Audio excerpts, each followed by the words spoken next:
Robert Maudsley, who was once deemed the UK's most dangerous prisoner, has been on hunger strike. Robert Maudsley was moved from Wakefield Segregation CSC in April of this year, and he was moved to HMP Whitemoor.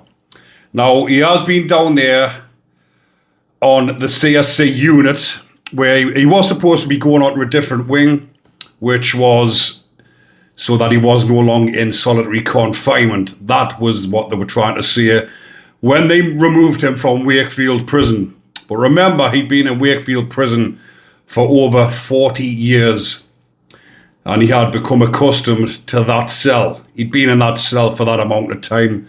And they did say that they were moving him because of his age, he is 72-year-old now, and they were putting him in a disability cell, and he's going to be in better conditions, and he'll be allowed to roam freely on a wing with certain members, well, certain prisoners rather, I was going to say certain prisoners.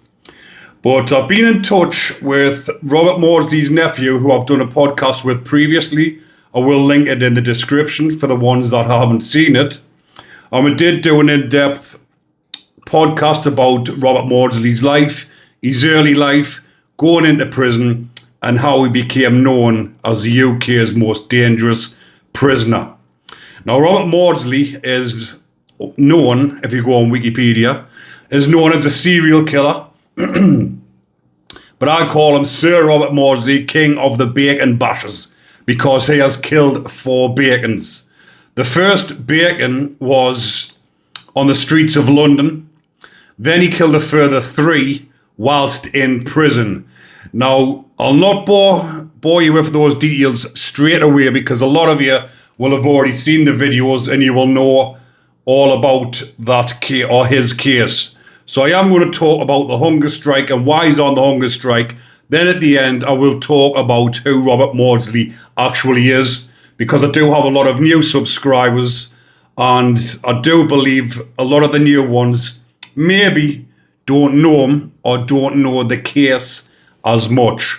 So he's in the CSC unit, which is a closed supervision centre in HMP Whitemoor. And they only have around about, depending on which unit it is, up to about a dozen prisoners on each one, sometimes half a dozen, depending on how many's on there at any one time. But Robert Maudsley, when he was transferred down there, he was having interaction. He was allowed out of his pad. He was allowed to go to the gym. He was allowed on exercise. He was allowed to associate with other prisoners and staff, which he hasn't been allowed to do for, I believe, around about 47 years. So he did say initially that when he first got there, obviously he didn't like it, because anyone who's been inside a prison, when you first get moved, it takes some adjusting. But when he's become adjusted to it, he's been getting up to 3 and 4 hours out of his cell. He's been playing chess with the officers outside of his pad. The officers have been really nice with him. He's been getting on very good with the screws. I'll refer to them as screws because everyone that watches the channel knows that we refer to prison officers as screws. So he has been playing chess with the screws, been getting on just fine, even though when he committed these other murders inside of HMP Wakefield, he was to have no human contact, and he didn't for over 4 decades. So now you can imagine he's now 3-4 hours out of his cell, and he's become accustomed to that. He's become comfortable, and he's enjoying it, as in prison goes, because he's never getting out. He's serving life without parole. He will never be released. But now, he's now only been given 1 hour out of his cell, but he has loads of conditions before he comes out of his cell. Now, I have got the protocol here, which I am going to read out here. So this is the CSC Single Unlock Protocol. The below process is for single unlock prisoners only, those held under P or 46 conditions that are removed from all associations. Pre-unlock checklist. So number 1, you will be given verbal instructions to stand in clear sight within the middle of the cell, away from the cell door.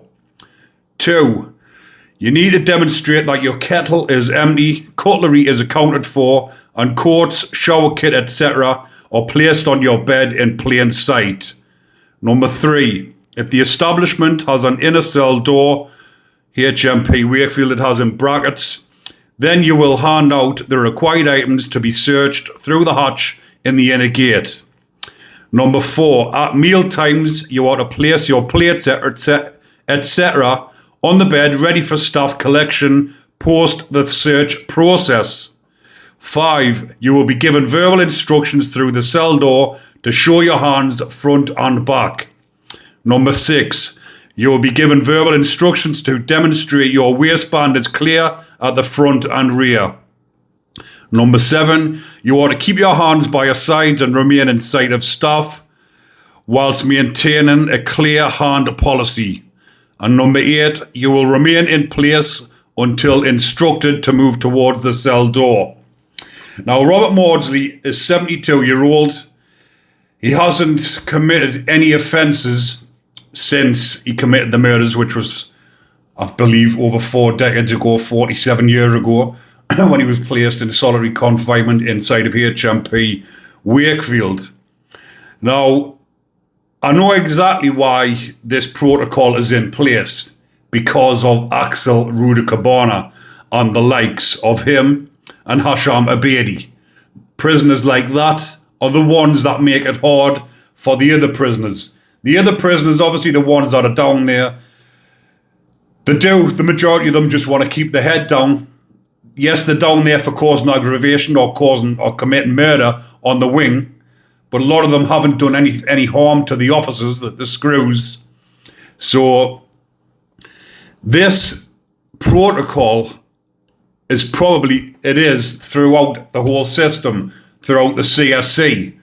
But the reason why Bob, we'll refer to him as Bob, that's what his nephew refers to him as, Uncle Bob. Bob is on a different unlock to the other prisoners on the CSC, as in he is only allowed out of his cell for 1 hour, where the other prisoners, some of them, are still out of the cells for 3 hours, which he finds obviously very unfair. He has never attacked the officers, or if he did, which I believe he did actually, but he hasn't for over 4 decades. He has never posed a threat. Obviously, he's down on the CSC because he's committed 3 murders inside of prison. 2 inside of prison, 1 inside of Broadmoor Hospital.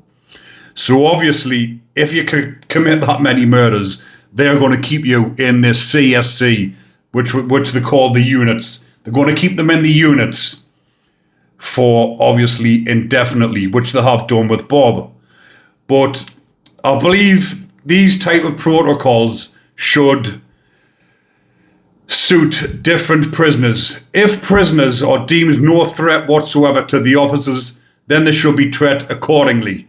If you've got the likes of Axel Rudakabana, Hasham Abedi, who are a threat to the screws, a threat to everybody, they should be kept in those sort of conditions. And obviously, I've said previously, the conditions that Bob was kept in inside of HMP Wakefield, those 2 other prisoners that I've just mentioned should have been kept in that condition, because obviously they pose a massive threat to the screws. So they're the ones that this protocol should adhere to.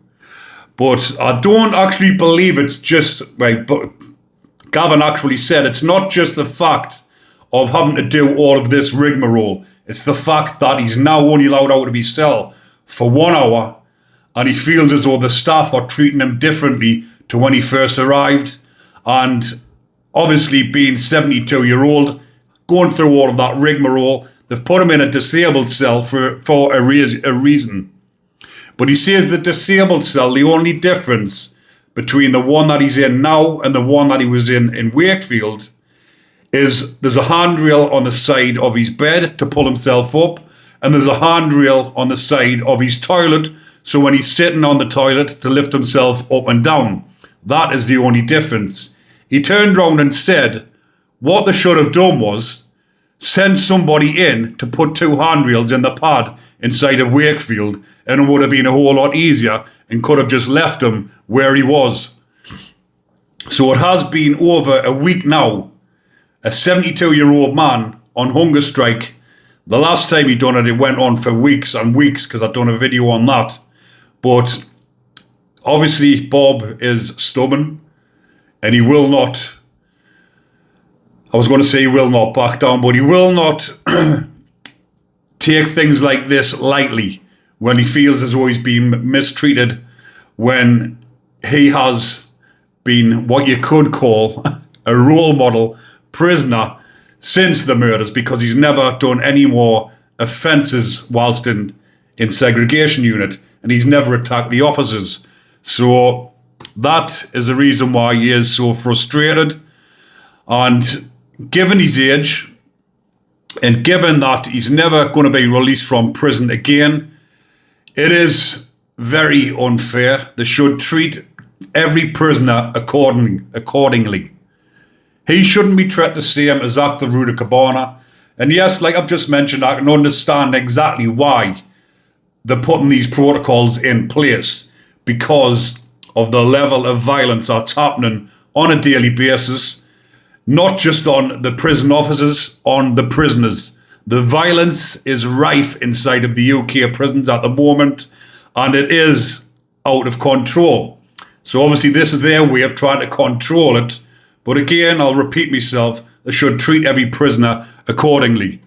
Right, so now that I've talked about that, people, and talked about why he's on hunger strike, for the ones that want to know exactly all about his background and the details of the murders, I will talk about it now. I've got it all up in front of us so I don't miss out any important factors, people.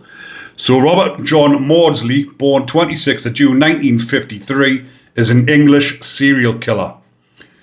Bob has killed 4 people, with one of the killings taking place in a psychiatric hospital, which is Broadmoor, and 2 in prison after receiving a life sentence for murder.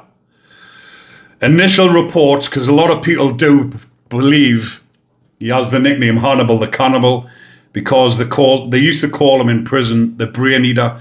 These were all blown out of proportion by the press. He earned the nickname Hannibal the Cannibal from parts of the British press, among other prisoners. The allegations were untrue, but I will talk about that soon. So I'll just talk about the murders. Obviously, he was born in Speke, Liverpool. He spent his early years in a Catholic orphanage with his 3 older siblings. At the age of 8, Maudsley and his 3 other siblings, retrieved by their parents, Robert was subjected to routine physical abuse from his father until he was removed from their care by social services.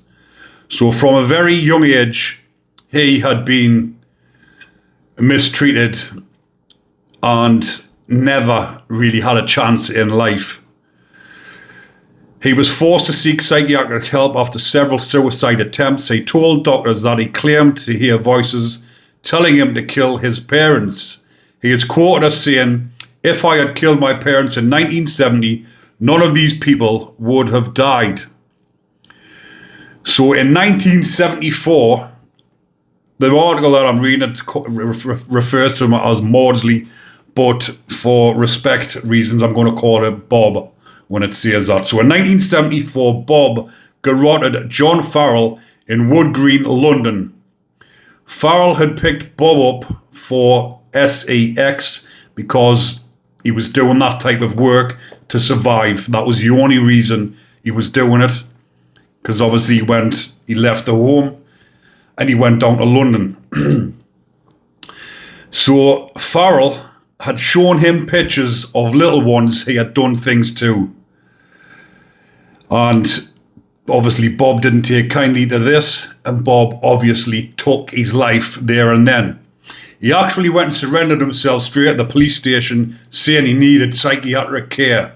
Bob was found unfit to stand trial and was sent to Broadmoor Hospital. In 1977, he and another patient, David Cheeseman, who was serving a sentence for attempted murder, locked themselves in a cell with a third patient, David Francis, a convicted bacon nonce. Bob had previously held another prisoner, Philip Monk, hostage with Francis in 1976. The attack was claimed to be in revenge for a homo attack. Can't say the full thing because it'll flag up, like last night's video did when I said certain words in it. It came up as demonetised, but I've appealed it and it has came back on luckily. So you've got to be careful on how you word things on here. So the two men tortured Francis to death over a period of 9 hours, with the cause of death being strangulation with a garrote. Francis' body had bruises where he had been beaten during the attack. Bob and Cheeseman had arranged the killing 3 days prior to moving furniture to make it easier to set up a barricade. After this incident, Bob was convicted of manslaughter and sent to Wakefield Prison. So, get this one. He killed somebody in London because he was a bacon. He got sent to Broadmoor Hospital. He went on to kill another bacon. A bacon is, a lot of me American subscribers, is a chomo. A bacon, bonce equals nonce, prison rhyme and slang. So, he was there, he's killed these 2 people, or these 2 bacons. And what did they do? They sent him to Wakefield Prison. What is Wakefield Prison? Wakefield Prison is also known as Monster Mansion. Hence the name, Monster Mansion, because it is full of monsters. It is an absolute bacon prison. 90% of the prisoners are in there for S offences, and the majority against little ones. So they've sent Bob to that prison, knowing fighting well what he does to chomos, to bacons. So in 1978, Bob killed 2 fellow prisoners at Wakefield Prison in 1 day. He had originally set out to kill 7. His first bacon was Sally Darwood, imprisoned for the manslaughter of his wife and the SA of her as well. He raped her whilst he killed her. The next one, So Maudsley invited Darwood to a cell where he garroted and stabbed him before hiding his body under his bed. He then attempted to lure the prisoners into his cell, but all refused because all of them were out on the landing. They could see what was going on and they thought, there's no way I'm going inside of that pad with Bob. So Bob then prowled the wing hunting for a second victim, cornering prisoner William Roberts, who was serving a 7-year sentence for trying to strangle, for trying to strangle a 4-year-old in order to rape her and stabbing him to death as he was lying in his bed. So William Roberts was serving a 7-year sentence for trying to do that to a 4-year-old little one. In my eyes, prison justice was definitely deserved.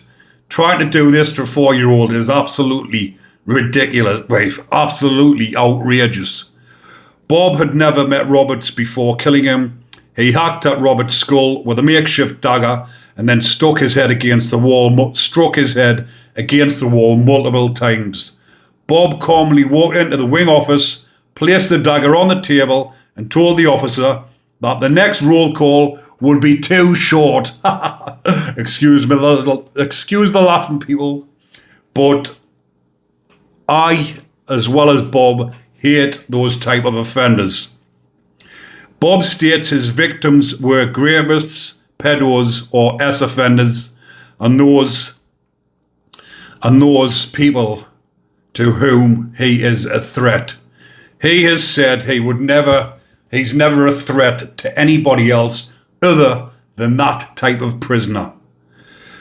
So that is what exactly he's in prison for, people. So I just thought I would bring that to your full attention. So, his solitary confinement. So in 1983, Bob was deemed too dangerous for a normal cell. Prison authorities built a 2-cell unit in the basement of Wakefield Prison due to his history of violence. When outside his cell, he is escorted by at least 4 prison officers. In March 2000, Bob unsuccessfully pleaded for the terms of his solitary confinement to be relaxed or be allowed to take his own life via a cyanide capsule. He asked for a pet budgie, which was denied. A lot of the prisoners in the high security estates, believe it or not, are allowed a pet budgie. Yeah, when I was serving time inside of HMP Franklin, there was quite a lot of prisoners had budgies as pets in the cells, obviously for a little bit of comfort for them. Bob was denied that. And he said because of the conditions that he was in, give him a cyanide capsule so he can take his own life. Obviously, he wouldn't want to do it any other way because obviously he's not that type of fella. So in 2003, Bob was moved to Wakefield's Prison's Close Supervision Centre, which was built to house Britain's most dangerous inmates. He was let out of his cell 1 hour every day to exercise. But that was in 1983 when they built that 2-cell unit in the basement of Wakefield Prison some 40 odd years ago. So in 2025, this is when he began the other hunger strike, which I'd done a video on previously. He began hunger strike after his luxury items, such as his video game console, books and music system, were confiscated by the Screws. And that was when, in April 2025, he'd been moved from Wakefield Prison to HMP Whitemoor, where he has been ever since. And like I've described at the beginning of the video, he didn't mind it when he got used to it. But now that his conditions have worsened again, he's only allowed out for an hour a day. He's got to go through this protocol before he's allowed out of his cell, which a 72-year-old man having to go through all of that, who, like I've said, I went through his crimes there. He's been no threat to the officers. He's been no threat to them at all.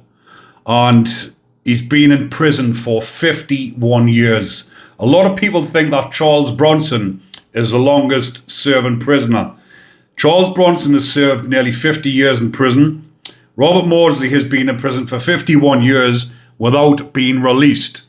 Charles Bronson has been released in that time and been in and back out, and he has been in for a few decades now without release. But Robert Maudsley is the longest serving prisoner who's still alive. I think there was somebody else, but at present, Bob Mosley is the longest serving prisoner. I am in solitary confinement as well, that is. But hopefully, people, you are enjoying that. I thought I would bring that to your attention because a lot of people are interested in this or in Bob's story. They like the updates on him. But Gavin is actually in the process of setting his own YouTube channel up. And I am going to do a part 2 with him, talking about different things about Bob's life and Bob's solitary confinement at the moment. So we will be doing a part 2 in the not too distant future. And like I said, he's setting up his own YouTube channel to talk about his uncle and talk about his life, because he is actually also in the process of trying to get a Netflix documentary made all about Bob's life. I'm going to leave that one there for now, people. Hopefully you are still enjoying the content. And if you are, remember to comment, like and subscribe. Take care, everyone. Enjoy the rest of your day and stay safe.